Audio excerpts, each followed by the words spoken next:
اعوذ باللہ من الشیطان الرجیم بسم اللہ الرحمن الرحیم فدلاهما بغرور فلما ذاقا الشجرة بدت لهما سوآتهما وطفقا يخصفان عليهما من ورق الجنة وناداهما ربهما ألم أنهكما عن تلكما الشجرة وأقل لكما إن الشيطان لكما عدو مبين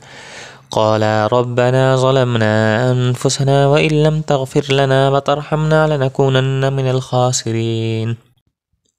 قال اهبطوا بعضكم لبعض عدو ولكم في الأرض مستقر ومتاع إلى حين قال فيها تحيون وفيها تموتون ومنها تخرجون۔ پھر میل کر لیا ان کو فریب سے، پھر جب چکھا ان دونوں نے درخت کو تو کھل گئی ان پر ان کی شرمگاہیں، اور وہ جوڑنے لگے اپنے اوپر جنت کے پتے،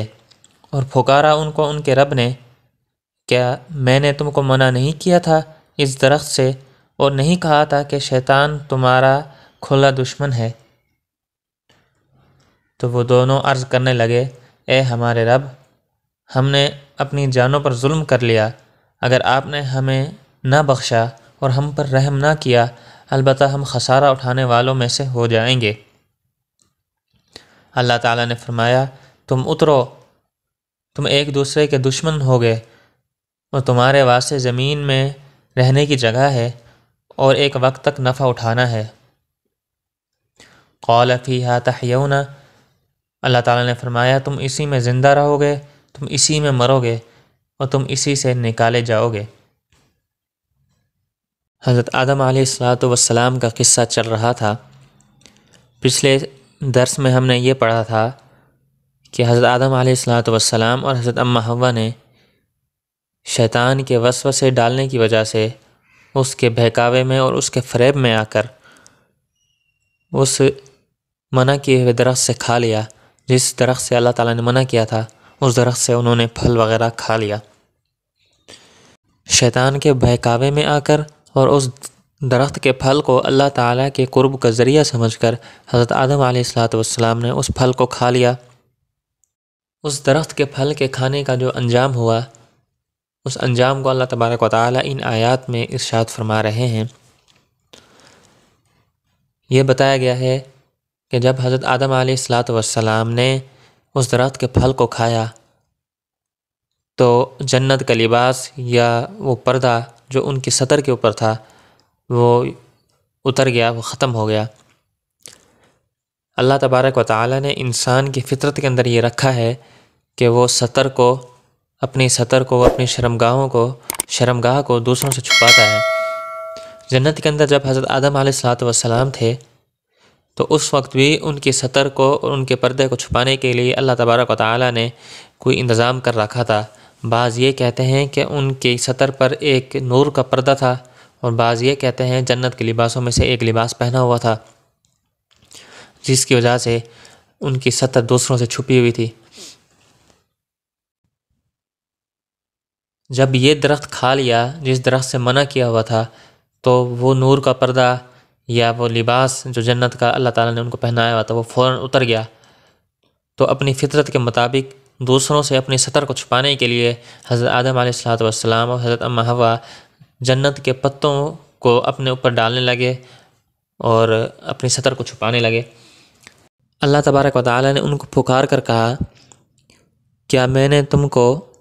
اس درخت کے کھانے سے منع نہیں کیا تھا، اور میں نے تمہیں یہ نہیں کہا تھا کہ شیطان تمہارا کھلا دشمن ہے، واضح دشمن ہے، تم نے کیوں اس کے کہنے پر عمل کیا؟ تو یہ فوراً اپنی غلطی پر نادم ہو گئے اور اللہ تعالیٰ سے معافی اور بخشش طلب کرنے لگے۔ فرمایا، قال ربنا ظلمنا انفسنا، اے ہمارے رب، ہم نے اپنی جانوں پر ظلم کر لیا، اور اگر آپ ہمیں معاف نہیں کریں گے اور ہم پر رحم نہیں کریں گے، البتہ ہم خسارہ اٹھانے والوں میں سے ہو جائیں گے۔ جیسے ہی حضرت آدم علیہ السلام کو اپنی غلطی کا احساس ہوا تو فوراً اپنی غلطی تسلیم کرتے ہوئے اللہ تبارک و تعالیٰ سے معافی مانگی اور ان کی رحمت کے طلبگار ہوئے۔ شیطان کی طرح ہرگز نہیں کیا کہ اپنی غلطی بھی نہ مانی اور اترانے بھی لگا، جیسے شیطان اپنی غلطی نہ مانتے ہوئے اللہ تبارک و تعالیٰ کے حکم کی خلاف ورزی کرتے ہوئے اپنی غلطی کو تعویلات کے پردے میں چھپانے کی کوشش نہیں کی، نہ ہی تکبر کرنے کی کوشش کی، بلکہ ندامت کی وجہ سے اور اپنی فطرت کی وجہ سے اللہ تبارک و تعالیٰ کے سامنے اپنی عاجزی کو ظاہر کیا اور کہا کہ ہم نے اپنی جانوں پر ظلم کر لیا ہے، اگر آپ نے ہمیں معاف نہ کیا تو ہم خسارہ اٹھانے والوں میں سے ہو جائیں گے۔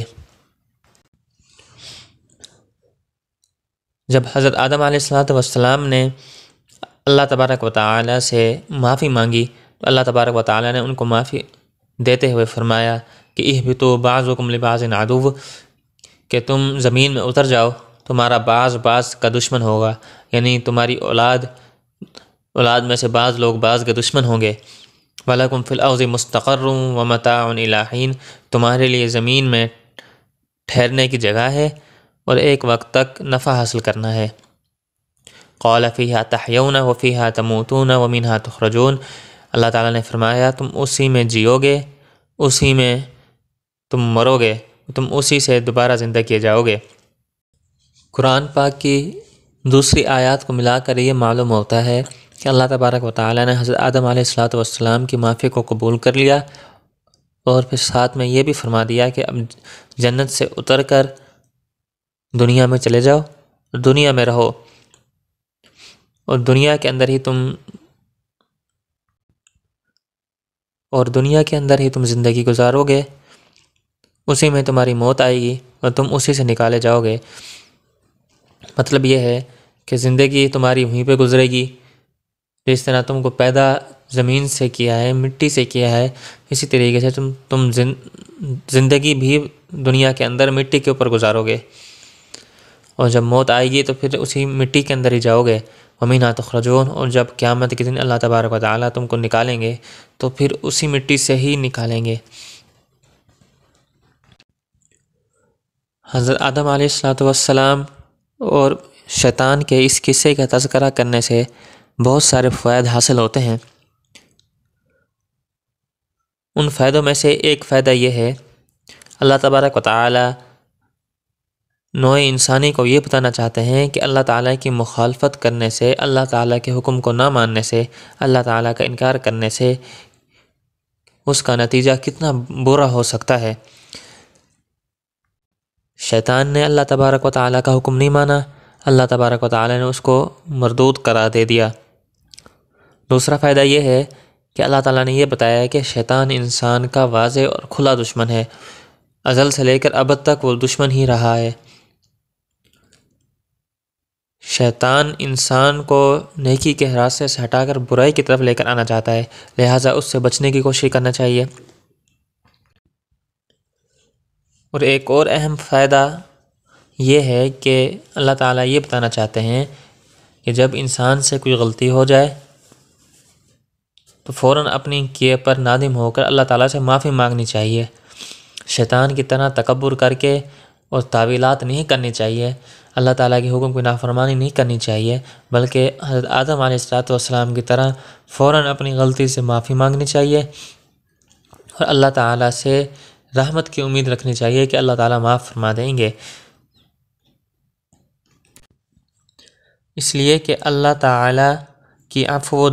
رحمت کا جو میدان ہے وہ بہت وسیع ہے اور بہت پھیلا ہوا ہے۔ اللہ تبارک و تعالیٰ کی رحمت بہت ہی وسیع ہے، اللہ تعالیٰ کی رحمت ہر ایک بندے اور ہر ایک جاندار تک پہنچی ہوئی ہے، بلکہ کائنات کے اندر چھوٹی سے بڑی ہر چیز کو اللہ تعالیٰ کی رحمت گھیرے میں لی ہوئی ہے۔ اس لیے جیسے ہی کوئی غلطی ہو تو شیطان کی طرح اس پر اتراتے ہوئے اور اس پر تکبر نہیں کرنی چاہیے، بلکہ اللہ تبارک و تعالیٰ کے پاک پیغمبر حضرت محمد صلی اللہ علیہ وآلہ وسلم کی تعلیمات کے مطابق اپنی غلطی پر نادم ہو کر اللہ تعالیٰ سے معافی اور بخشش کی دعا کرنی چاہیے۔ دعا فرمائے اللہ پاک ہمیں اس پر عمل کرنے کی توفیق عطا فرمائے۔ وآخر دعوانا ان الحمد للہ رب العالمین۔